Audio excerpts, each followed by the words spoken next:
Hello, welcome to Holistically Speaking. I am Morella DeVoe, your host. Our mission at Holistically Speaking is to be the avenue through which the voices of holistic health reach you at the time you need it most. And my guest today is Brooke Moen, who's my friend and a licensed acupuncturist. Brooke is also a Chinese astrologer, and we've had Brooke on the show before talking about acupuncture for allergies, right? Migraines. It was migraines. Yeah. So you can look up that show on our YouTube channel. But today I was really excited to have Brooke join me to talk about this year from the perspective of Chinese astrology.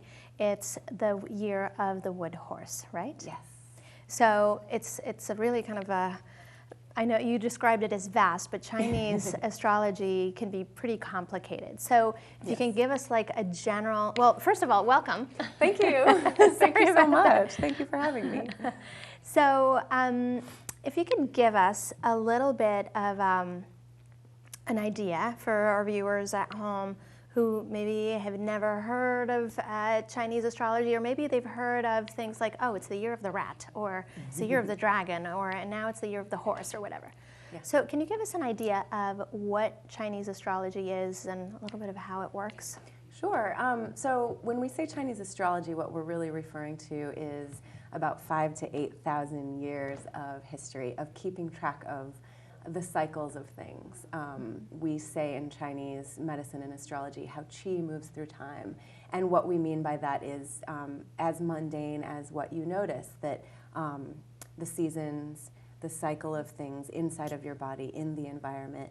And the amazing thing about the Chinese is that they were not only the first observers, I think of them as the first scientists because they were so observational, but also that they wrote it all down. And so after all these thousands of years, we could start to see, some very discernible patterns emerge. And so when we say Chinese cosmology or astrology, we're really referring to about 12 different systems, and so it gets really complicated. Wow. But the kind that I'm looking at essentially is talking about 12 stems and 5 branches, which are 12 animal images that are the Chinese were very poetic, so poetic descriptions of the quality of things. As you're saying, like this is the year of the horse, last year was the year of the snake, because last year acted like a snake in this way or that way, this year acts like a horse. And then you add into that the cycle of 5 elements, which a lot of people are familiar with. You can think about the seasons to know about that. It's wood, fire, earth, metal, and water. And then you put those two together, 12 times 5, and we have 60-year cycles. Okay. And essentially 60 images of these sort of animal descriptors. So you'll have a wood horse, next you'll have a fire horse. And that happens every 12 years. So every 12 years it'll be the same animal image, but it'll have a different element. A different element. So we can know that things both stay the same and they change. Right. You know, they have a little bit of a hint of how it was before, but then it's a little bit different. Right. So the last time it was a wood horse year would have been 60 years ago. Exactly. So like 1954 or something. Yeah, something like that, exactly. So we could look back at 1954 in some ways and get some ideas if that were. Yeah, I mean, a perfect example is that we were thinking a lot last year during the snake year that 12 years before the last time it was a snake year is when 9/11 happened. So that really informed us about, what does that mean? And for instance, that was a metal snake year. Snake is its power is very underground, and then metal is very cutting. So the example of that year was that little overcomes big, and it does it in a sneaky and then a very swift way.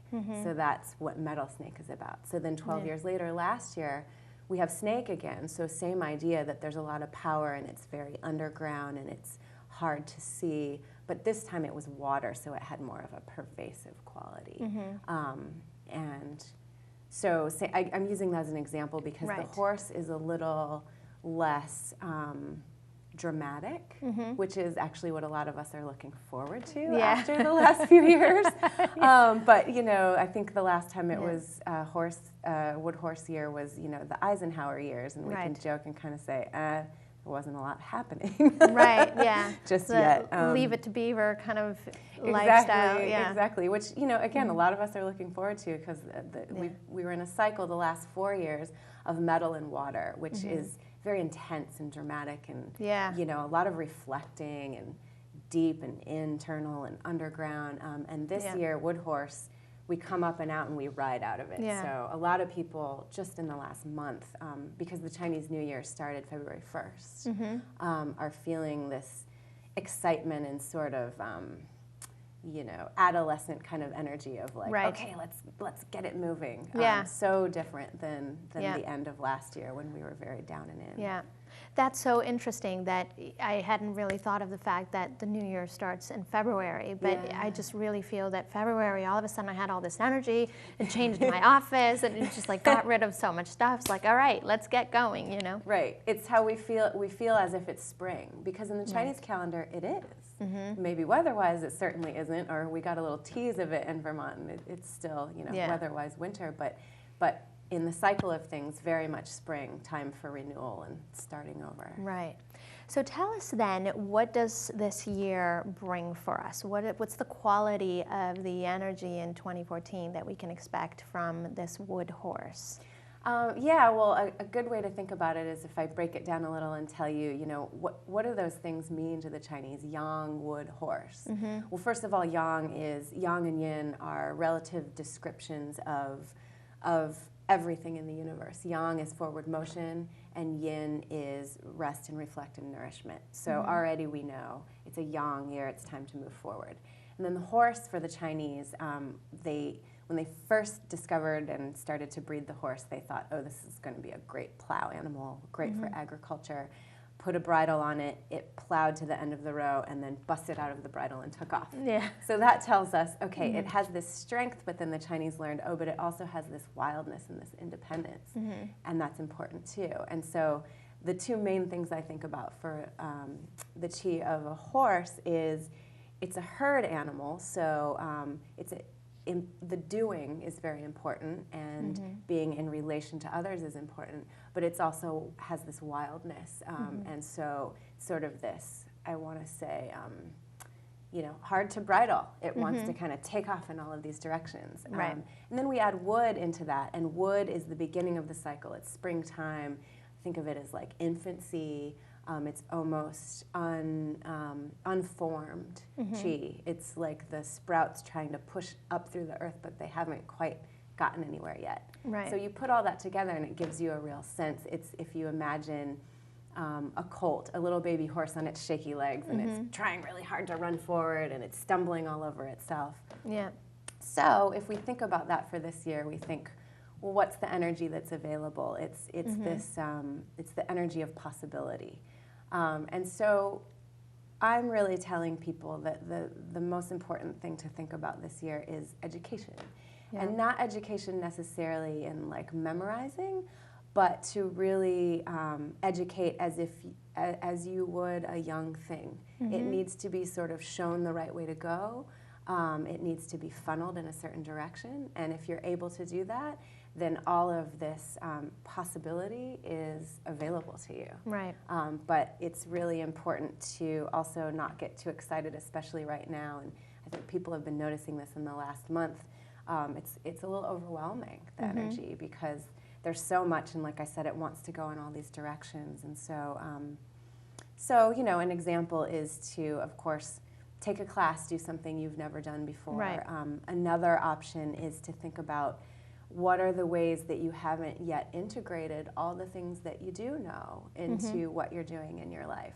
That's an education as well. Right. So there's lots of ways to educate our chi. And one thing that, as you were talking about kind of training or shaping, or, kind of, I could think of a tree that's growing, a sapling that's growing, and you're kind of training it to like go in the direction that you want.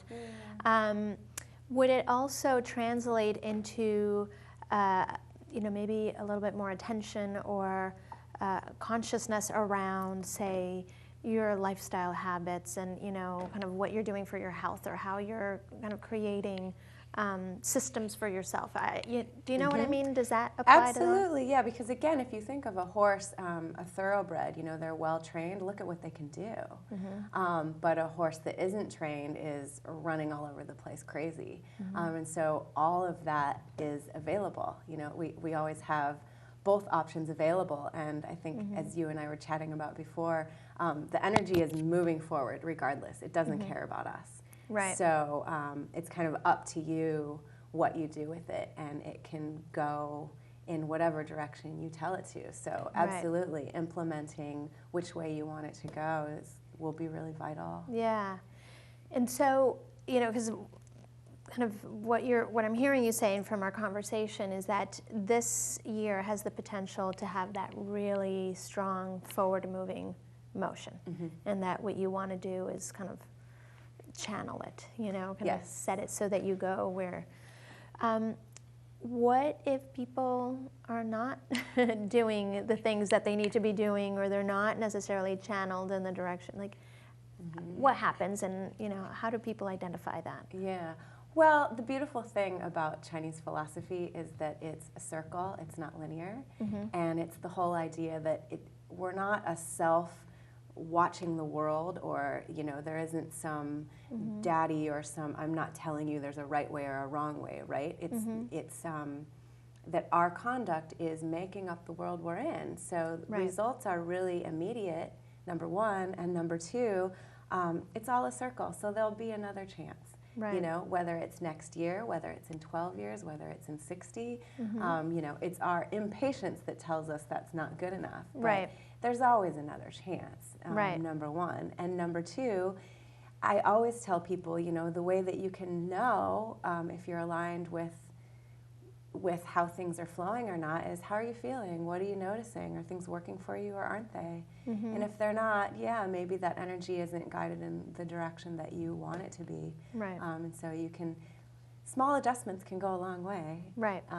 Because these cycles are actually here to support us. It's just how much synchronicity we have with them or don't have with them, which tells us what health is. So the other thing that's coming up for me is, whether there are different effects in different dimensions of life. So if I were to ask you, okay, so how does this, wood horse affect, work or, home life or family? Is that a perspective that you can absolutely share? There's definite categories to our lives, and again, so if we think about a horse is it's a worker. It's not a reflector. So this is a really good year for work for most people. A lot of career possibilities and just funneling yourself into work goes really well. And again, the education aspect of things, because it's the wood horse, so it's young. So work for kids is school, right? Right. So that is definitely a place where, and again, I'm not saying right or wrong, bad or good. I'm saying this is just where the energy is this year. So if you go where the energy is, there'll be a lot available to you. It's also, the horse image is not much on romance. It's not a big, pair up, juicy, sappy kind of thing. It's much more friendship. So the chi is really in friendship this year. Yeah. So an example of that is not, don't have any romance. It's more romance will be found more in the friendship aspect of things. For instance, the Chinese always felt that friendship is where the true romance is anyway. Marriage was a very practical kind of thing. Yeah. All the great Chinese poetry was written between friends, and so this is a good year to recalibrate our friendships and really, feel all that's available there. And my teacher said a great thing. He said, so if you're courting someone, don't get in between them and their friends. Great point. Yeah. So good year for focusing on your career. Great year for that. Great year for any kind of work. Yeah. Work, education, friendship. Those are the key words this year. Yeah. And it's making me think of, I wasn't necessarily thinking about education for me this year. I'm definitely very work focused this year, and it's feeling really good. Yeah. It's feeling like that horse that's getting ready to, get going. But you are making me think of, okay, so what sort of education opportunities can I pursue to, move that forward? You know, Yeah. it doesn't necessarily mean I'm going to go back to school, but are there workshops or courses, or so maybe, you know, we can think of education in that way as well. Absolutely. Right? It's harnessing this freshness. That's the idea, is making the freshness work for us. Yeah. Because freshness, if it's not harnessed, it's sort of like saying innocence needs protection. You know, innocence without being harnessed is a little bit vulnerable, but innocence with protection and a way to go can absolutely flourish. Right. You know, when the fire or the summer or the adolescence, you know, that's kind of the next step after wood. Yeah. So we'll have 2 wood years, then we'll have 2 fire, then we'll have 2 earth.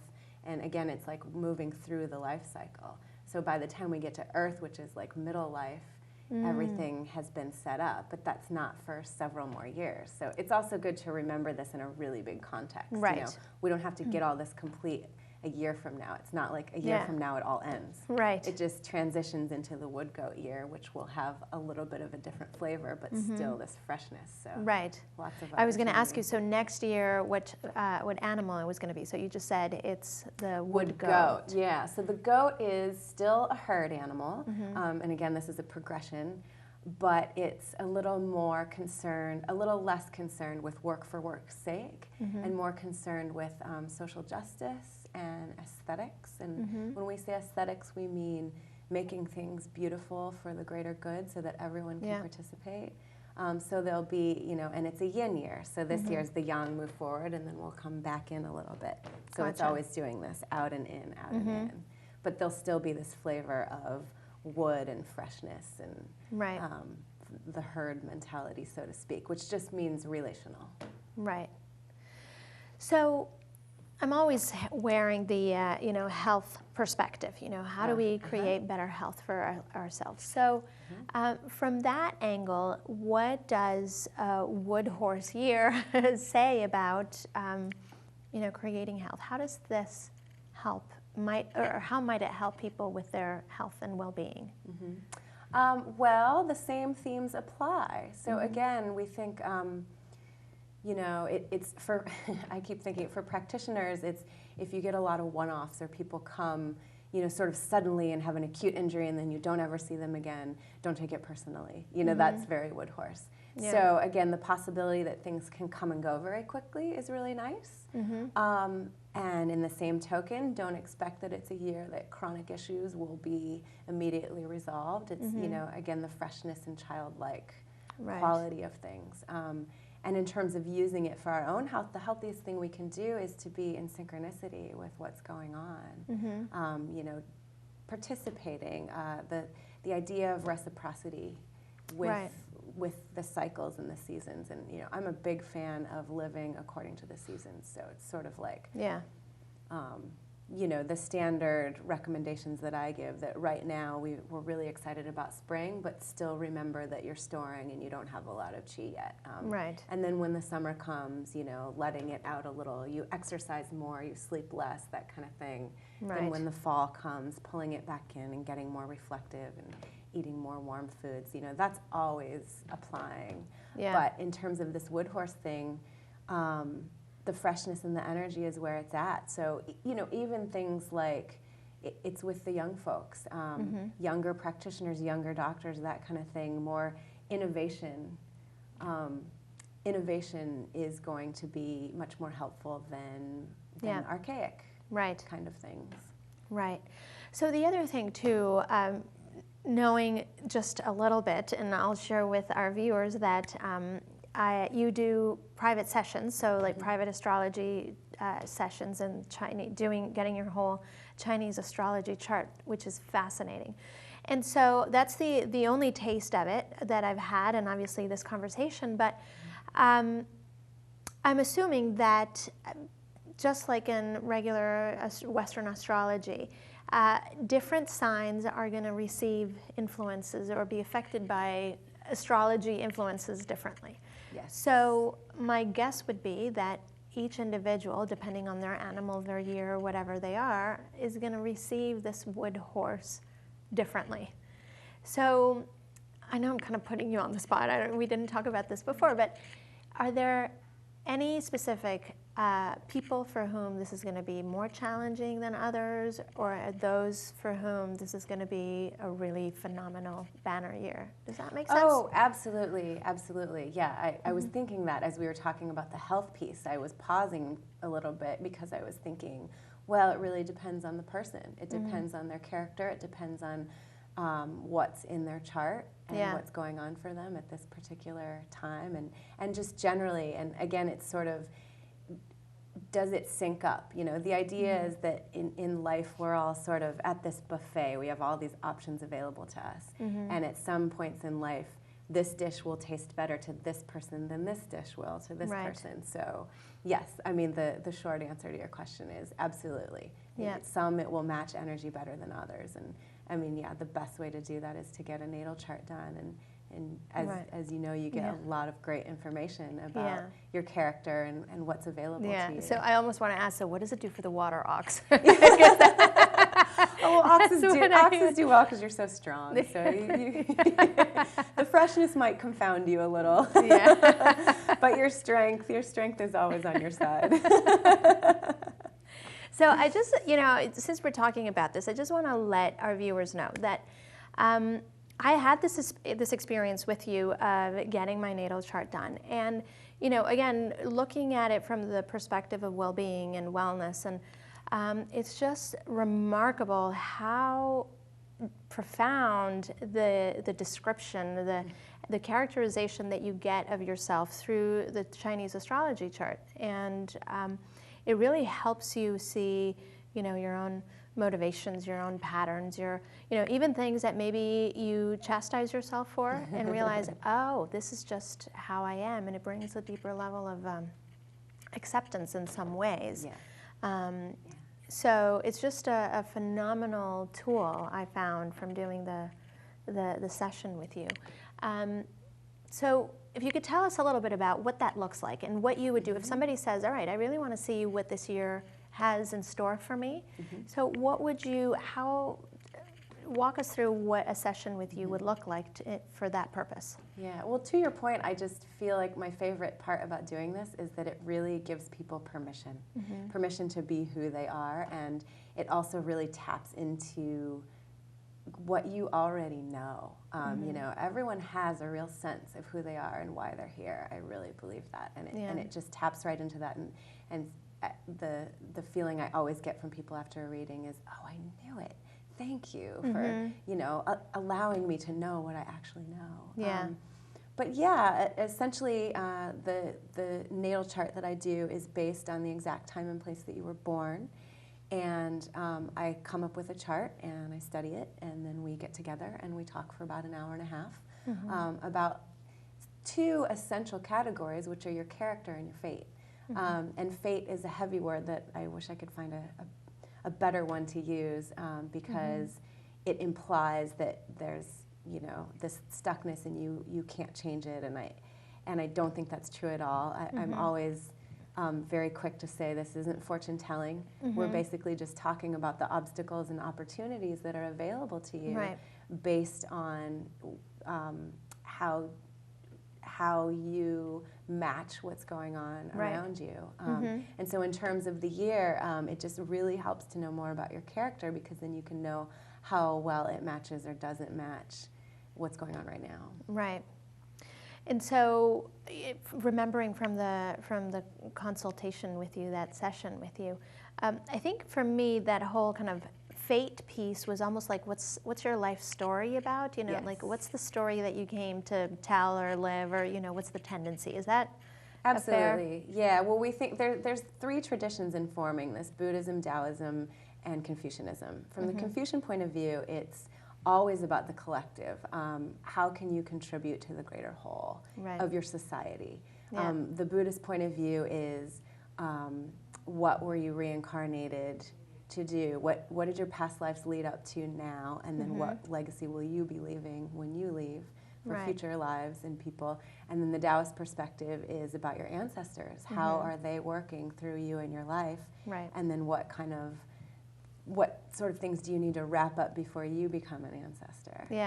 And then, of course, we put it in a modern context because there's a lot that does and doesn't apply from all of that to our modern lives. Right. So we have a few more minutes left, and I want to be sure to ask you, is there anything that you feel, oh, we haven't touched on this blank from, about the wood horse or just Chinese astrology in general? No, I don't think so. I mean, the only thing I would say to people is the best way to really make this information accessible and usable is to just think about paying attention to what you already notice in your life, in your environment, and that's how you learn about this, because it's your direct experience already. Right. You're already having it. You're in the cycle of things, and you are the cycle of things. So there's a lot here that you already know. Right.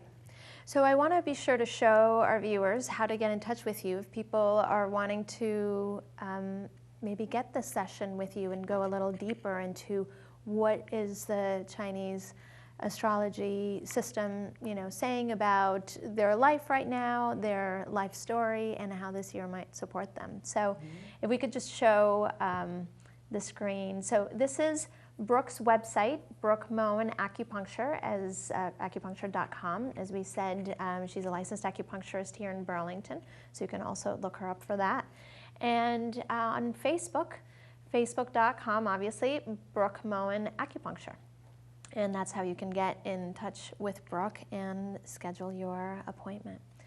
So what I've learned from our chat today, and I guess just wanting to recap for myself, but also maybe for our viewers, is that this is a good year for kind of channeling all of this great energy that I think everybody's feeling, that there's a lot of great energy that's very favorable for work, very favorable for education, that it's going to really propel you forward if you channel it well, kind of cultivating, cultivating yourself. Is that a fair? Absolutely, and I keep thinking of the word innovation too. I really like that for this year as well. Freshness and newness and innovation. Yeah. Great year for new ideas, maybe starting new projects. Absolutely. This is all great for me because I have some new projects, Nice. So, and I should say on that note, I mean, in line with education and projects and innovation, that I am also available to give talks and lectures about this and various other subjects related to Chinese cosmology and medicine, and I really love to do that. So. Oh, wonderful. Yeah, you did one recently at the Fletcher Library, right? I did, yeah, and also at the Rainbow Institute downtown. I gave a talk about the wood horse, and it was really fun. Oh, how fun. Yeah. So we'll have to keep an eye out for that. Is that something also that you have on your Facebook page and your website? Yes, and on my website, yeah. Okay. I have a page of talks and events, yeah. Cool. So is there any parting words or anything else? Or no. No, I think we covered a lot. All right. Yeah, thank you so much. Yeah, well, thank you so much for joining me. This was really interesting, and it obviously is getting me wanting to go back and see, okay, so what else do I need to know about being a water ox in the wood horse year? But thank you for joining us. I hope you found this as fascinating as I did, and I hope you'll join me next time. And I hope you are well and taking care of yourself. Bye-bye.